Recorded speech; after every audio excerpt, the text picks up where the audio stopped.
Now you can mirror a screen share.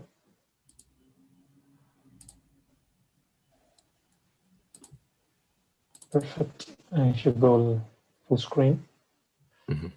So with automatic lyrics transcription for Monophonics recording, Amir, you can start your presentation. Sure. Thanks, Ricardo. So this is Emir Demirel. I'm doing PhD at Center for Digital Music in Queen Mary University of London, working in a team with Professor Simon Dixon and Doremir Music Research AB from Sweden. My research focus is on automatic lyrics transcription from monophonic recordings, as you see, which I'll be talking about in the next few minutes. So here's the content. I will first introduce the concept of lyrics transcription and go through the basics of it. Then I will go through my own contributions in this field. Then we will conclude with final remarks. So automatic lyrics transcription is the process of recognizing words and phonemes from singing voice signals. So basically, it can be perceived as speech recognition from musical performances, musical recordings. But even the strongest speech recognizers fail to have a robust performance when it comes to singing. For instance, in this slide, you see what you see in the blue box is what YouTube's own recognizer recognizes from this singing voice performance. However, below you see the original lyrics. So there's definitely a room for improvement there, considering the domain-specific properties of singing compared to speech. So our research tries to tackle this and solve this problem and bridge the gap between speech recognition and lyrics transcription. To give a little bit context, I'd like to briefly mention the basics of speech recognition systems.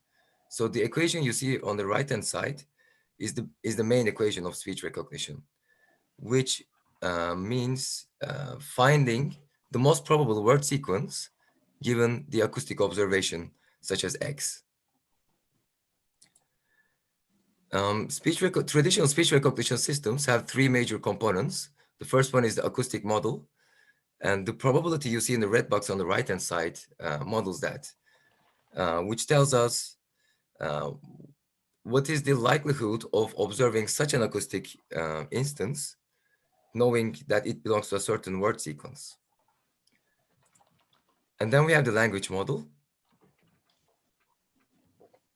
which is the PW here, which tells us what is the probability, what is the likelihood of a word occurring in a word sequence or in a sentence.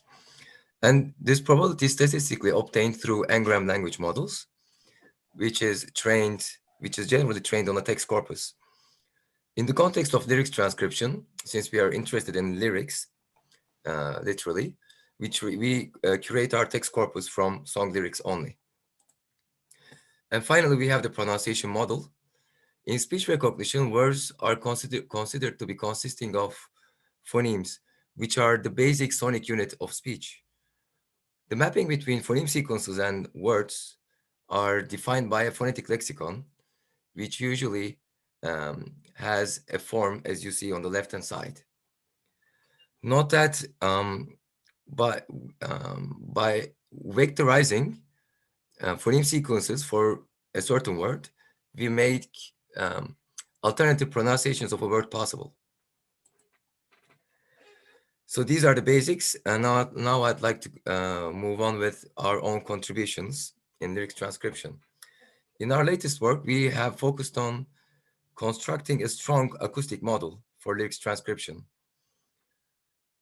We have presented the neural network architecture, the novel neural network architecture that you can see on the right. The main component of this neural network architecture is the time delay layers that you can see. It is noted as TDNNF in the middle, which are basically 1D dilated convolution operations over time. And they are proven to perform well and model the long-term context dependencies well. And as opposed to RNNs, they are parallelizable, so it's computationally less expensive. However, they still suffer from dimensionality. For this reason, we have added to provide compact and more robust features for this time delay layers, we have added 6 layers of 2D convolution layers in the backend with subsampling after each layer, after every other layer.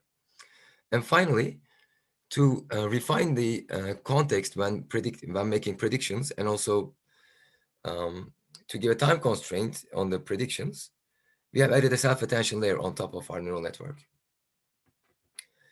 We have chosen the maximum mutual information criteria as our objective function, which aims to maximize the shared information between reference and the target sequence. With this system, we were able to achieve 33% relative word error rate improvement compared to the previous best system in monophonic lyrics transcription. Here is one output example of our system. So the green horizontal bars is the phoneme segments, and the vertical white lines indicate the word segments. And I also added the blue pitch. I added the pitch curves, which you can see as the discrete blue curves, to emphasize that even in the drastic pitch changes, the phoneme and word segmentation is able to get good performance. One major challenge in lyrics transcription is the pronunciation differences when people utter words in singing. To be able to understand these pronunciation differences, we recently conducted a computational analysis on the pronunciation variances during singing. One of the first observations that we had is that vowels are pronounced longer during singing. Further, we have applied a comparative confusion analysis based on phoneme types, and we have seen that people interchange phonemes when they are uttering words during singing. Especially this happens especially during vowels, but also we see that singers tend to omit plosives, sounds like B, D, G, P, K, T. We also see that they change fricatives with each other. Further, further, we see that the temporal evolution of pitch curves may change from performance to performance or from singer to singer. For instance, in the picture on the right, we see a more oscillating curve. In music information retrieval, we would call this pattern more like a vibrato-like pattern, whereas on the left-hand side, it's a more stable pitch curve, even though both performances aim to sing the same words and the same melody. These aspects of pitch curves obviously has an effect on how words are pronounced and also the lyrics transcription system. When attempting to recognize and transcribe words from singing using a speech-based pronunciation model, we may end up funny errors, as you can see in the red box in the slide. For this reason, we need to be careful and we need to consider the domain-specific properties of singing. So let's do a recap. I'd like you to have these take-home messages from this talk. What we have learned is lyrics transcription is the process of recognizing words and phonemes from singing voice signals. Traditional automatic speech recognition systems have 3 major components: the acoustic, the language, and the pronunciation models.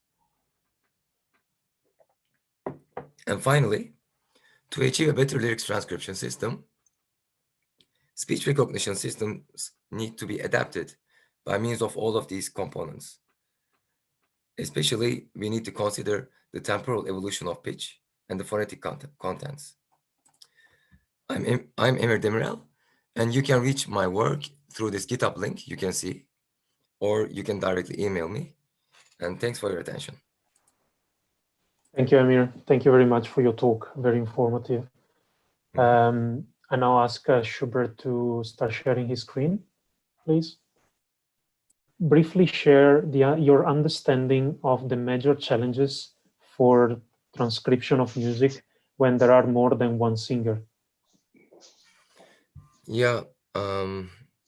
So I think music signals are itself very challenging in nature because the sparsity of information or the the variance of acoustic properties. I mean, the limit is really up to the artist. Really, so there is no single norm of creating music or whatsoever. But when we talk about choral singing, if that's the question, if that was the focus of the question, um, the most challenging would be to identify sources, obviously, and that's also one of the main challenges in source separation, when multiple singers sing the same melody and sing the same words. So detecting the source would be a challenge, but at the same time, is that the question really? When we're trying to transcribe the lyrics, do we need to know um, um, which word is coming from where? If you can recognize the word that is present in the signal, maybe that is sufficient. I previously run examples on, maybe some of you guys are familiar with the song. It's Bohemian Rhapsody from Queen. So it is a song with lots of choral singing, and the system was even working well in that case. The challenge is, the real challenge is, I mean, from a lyrics transcription perspective, the real challenge is when there is musical instruments, because their frequency content may overlap with the frequency content of phonemes, and then it becomes much harder for the system to automatically recognize, especially when it comes to plosives, because they have very similar characteristics with percussive instruments. So in that case, I mean, that is one challenge. So definitely, I think the biggest challenge is not when multiple singers sing, but when there's musical instruments, Okay. or someone is doing beatbox. Yeah, that's a challenging scenario as well. Okay.